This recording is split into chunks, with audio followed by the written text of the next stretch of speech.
So, Devlina, like you had suggested, this week we are taking a little bit of a, track change from the last few weeks, where we have been talking about the inspirational nature of the stories and how it kind of adds to the culture and the vision of the organization, right? And I Yes, got very excited when you talked about statistics, right? And forever I've wondered, right, that statistics is at least one science where the terminology still come from the colloquial world, right? And it's correct, not like epsilon and e to the power x and all of those things, right? Which correct, obviously means that stat is a story, right? Unlike a math, right, correct, where correct, it's too perfect an art, and stat has this ability to be a little correct, more vague than a math, right? And so correct, I kind of put out that post also, which you kind of talked about how variance and mean and median and modes are potentially reflective of real life events also, and not correct, just some correct, mathematical formula, right? So very correct. interested to hear your thoughts on it. And then, Nikhil, you want to chip in quickly on that topic, and then we Yeah, can yeah, get. sure. I mean, my relationship with statistics began with like me studying data visualization for my masters, and instantly it was like this is something that gives you a deeper insight than anything else. And I hated maths as a child, and but while growing up, I realized that, okay, maths is essential. But in masters, it became super clear that this is the thing that's going to make me understand the world the way I want to understand, like through the numbers and stuff. So yeah, definitely I would agree with you, Anurag, over there. Like all these medians and modes and all the theories that you see with around us, even right now, are like a good storytellers. I love statistics or numbers as a way of telling a nice story. So yeah, that I think that was one thing that I just had to add over here. That's it. Yeah. Mhm. Right. Yeah, Jaffer. Hi, hi, Jefford. Hey guys, sorry, not much to add, but I definitely agree with Nikhil, right? And but I still feel there's a lot of scope left. I mean, I'm an economics student, right? I've done statistics for many years in my life and working and studying, but I never, when I was using it, looked at it as, never even thought that, normal distribution can be explained using a very, very simple story. And I regret it because I've taught it and did not use a story to do that. And it also it doesn't reflect when you teach that normal distribution is telling a story of something, right? Of some data pieces which is a part of your real world. And there's a mental block as to see anything and everything on statistics books as just things on the graph or things on the paper that is only on the paper, but it's not connected to real life, right? Only when these researchers take it to the papers and try to put some significance number to it and then build a story around the tests and all, is some story comes out. But like you said, Anurag, uh, like you said, those concepts itself are not either explained as stories or even used to tell stories. Yes, absolutely. Even something like a confidence interval, right, is understood what it means. So, Devlina, all yours. Yes. No, thank you. Thank you so much. And I must confess that I have loved math all my life and I've studied statistics and I've worked with numbers most of my life, but I also loved words and, somehow I found a way to balance both. And I believe true insights lie when we are able to look at both numbers and, the creative part of it. But completely agree. So, when you look at it, two, three things I feel, right? So, what does statistic do? Statistics helps you look at numbers at a very broad level without getting into details of statistics, but at two levels, right? One is by summarizing information, which is where we talked about normal distribution, we talked about mean, median, mode, and if it's not normal, we have other ways of summarizing data, right? So that is one level or one lens with which it helps us look at information or data. So you have lots of information and you summarize them. The other level is what we call a normal distribution as outliers, or what does not fit the distribution, right? Now, so that's on statistics. On the other side, let's look at story, right? And what storytelling does. So within that normal distribution, within that X% of people following a particular curve or a particular path, one data point, if we blow up and if we can really make it visceral and visual, and if we can tell a story through that, that is where storytelling comes in. So one of those data points blowing up is where a story can really be sharply told. On the other side, outliers make for great stories, right? So often we have the tendency when we use numbers to try to fit everything into this is what 80% of the population thinks, and therefore we will do this. But and that's the typical Pareto principle, right? But at the same time, a lot of business, real business information or insight comes from outliers. Why people don't behave the way they are supposed to in life as well as in business, and that again makes for great stories, right?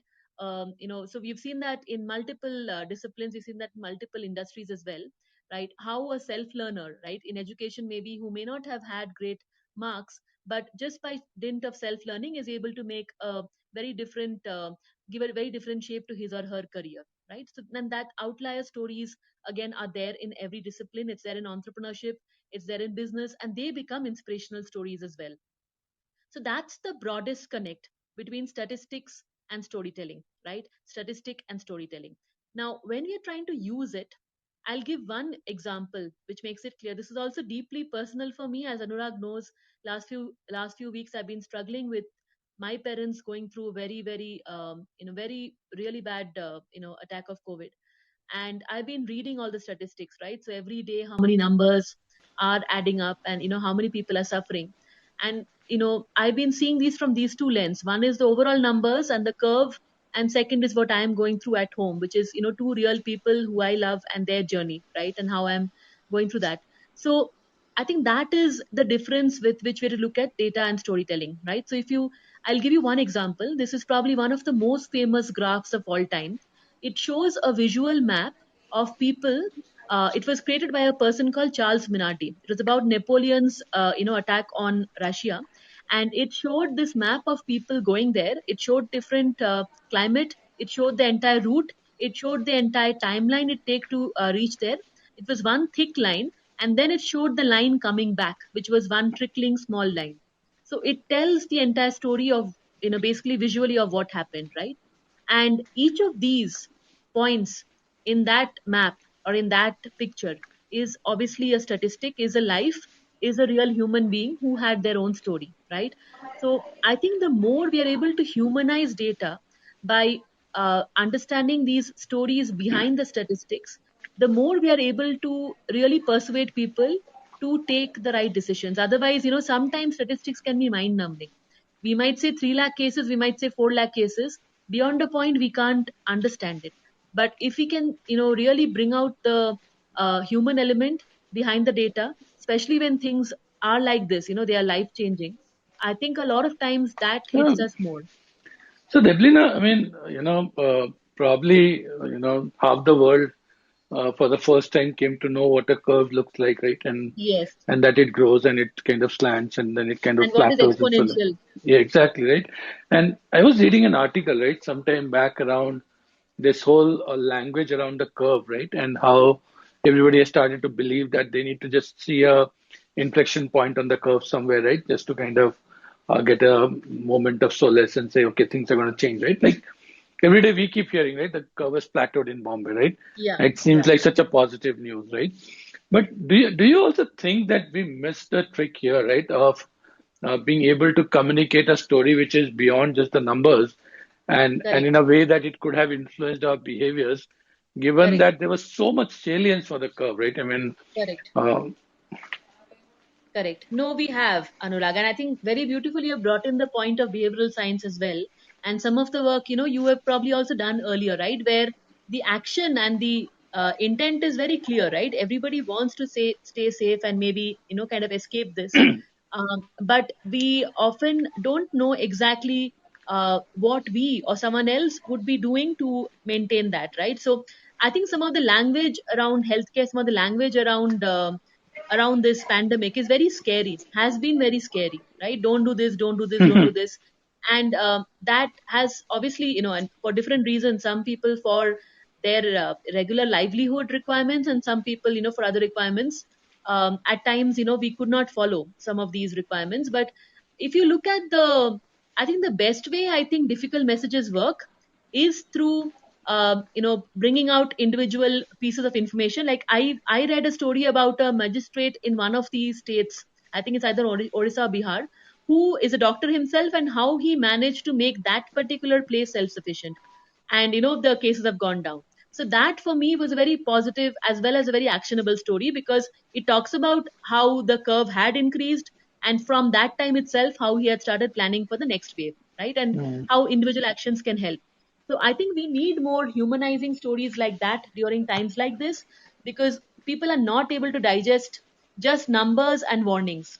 And there is a lot of Absolutely. hesitancy, whether it's about vaccine, whether it's about some of the and there's a lot of bad advice floating around as well. So I think to cut that, even the messages coming from institutions that we supposedly trust has to be humanized.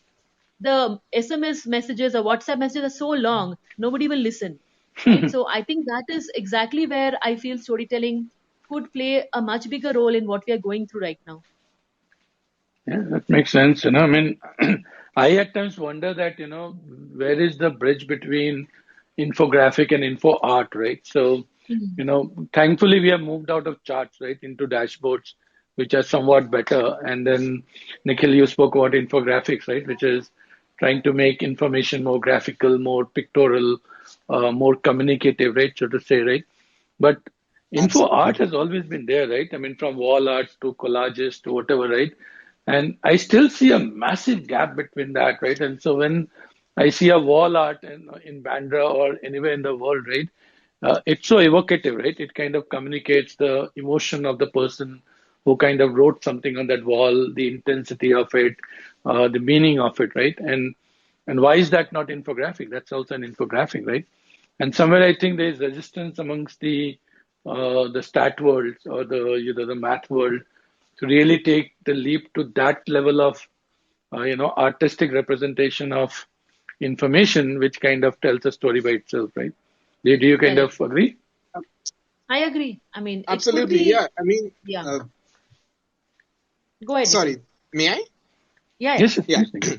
So I definitely agree with you over here, Anurag, where we see art everywhere, and then we sometimes refuse to, or maybe the stat world or the math world will say that, oh, there is no information being given here in terms of its number or something like that. But there is always an aspect of information that gets out, and anything that sort of gives you any graphic that gives you sort of information can be like you have to accept with the fact that it can be an infographic or it could be an info art of sorts. And humanization of data is now taking a turn where we see we can visualize the amount of information we consume every day, and something that two data designers, Georgia Lupi and Stephanie Posafek, have been doing. They are humanizing their daily lives. They are taking information from their daily lives and converting into art, and now they have their art is placed into Museum of Modern Arts, that's MoMA.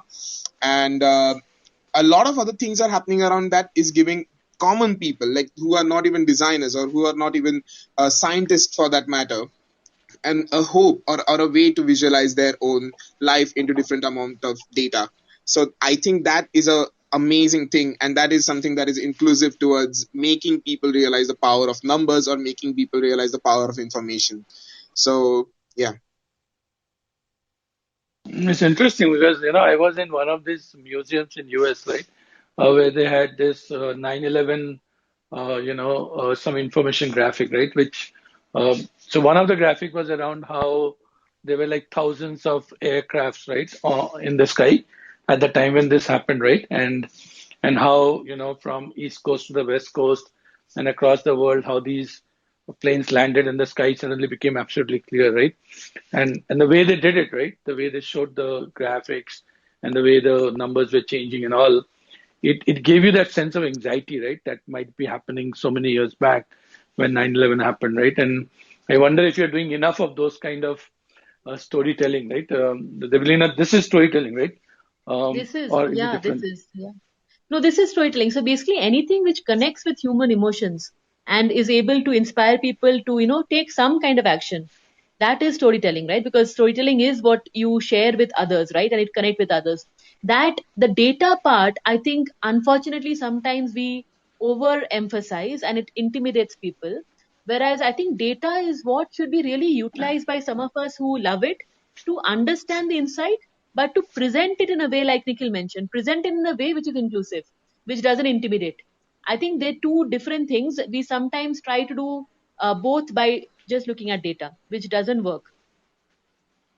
I Right. totally agree when you said, that data that connects with human emotions is a story, right? So Yes, perfect. yes. Yeah. So somebody is saying something. Nikhil, Jafar? I was gonna ask Debleena or Anurag any tips for communication designers, right? So, for example, I think I am personally not sure. I don't know about others, but I've seen that even others are not sure around me, right? When the weather forecast says there's a 30 to 40% chance of rain tomorrow, what does it really mean, right? Does it mean that 30% of the 24 hours it will rain, 30% of the areas in the city that I'm looking at will rain, or I don't know, right? And we continue to look at that weather results and make judgments every day, and we know that we don't understand what that 30% means. It is And it only only meant to tell you becomes whether to more carry an umbrella or not. That's it. and it only becomes more risky and complicated when a doctor tells you that you have a 60% chance of contracting this disease, right? And it's scary. I mean, the emotions take over. So I think Correct. story, how it could be used. Mhm. No, so that is something we have seen, Jafar, right? As in how numbers and percentages and probabilities, right, are used to communicate, if not a story, an intent, right? So Hmm. if I tell you that there's a 95% chance of success, right, versus 5% chance of failure, right, I'm actually communicating my sentiments around that data, right? And trying to kind of Hmm. get you to buy into that sentiment, right? So if I say 5% chance of failure, then you have to understand that I don't like that data, right? And the reason Yeah. I'm telling you 5% chance of failure is because I want you to also not like that data, right? As against Yeah. if I say there's 95% chance of success, means I'm positive about that data and I want Jaffa to be positive, right? So Hmm. that's one way of kind of, transferring intent from self to the other, right? And we have seen a lot of that. And I think we do that almost, mindlessly in our day-to-day lives, right? And without realizing that it influences the decision making of others in a very substantial way, right? So, yeah, I mean, Yeah. that's another part of the story around how we communicate numbers, right? Correct, Um, correct. And it doesn't need to be, like probability is not deterministic, right? So it doesn't need to really give them remove hope, right? I think that's the other thing which stories do, right? They're open-ended. You can take your own Hmm. decision based on it. But Hmm. I think in data we try to be too deterministic, as if we know it all, but we don't, right? I mean, the pandemic has also shown us how little we can forecast, with how little accuracy we can forecast, right? So I think probably that's the reason why again we need to combine both. Mm. No, absolutely. So there's been a wonderful conversation, right? And I really found a really nice statement, Devlina, that you made about how data, when it connects with human emotions, becomes a story, right? And how Yeah, all of us, right, who are trying to communicate data, whether it's verbal data or mathematical data, statistical data, it should be our job to kind of humanize it and communicate a story and not just tell people what that number is, right? So this has been brilliant. Thank you so much, Devlina, Jafar, Nikhil. Thank Let's you, catch up guys. next time again on some other topic of storytelling. Thanks, Yep, guys. sure. Yes,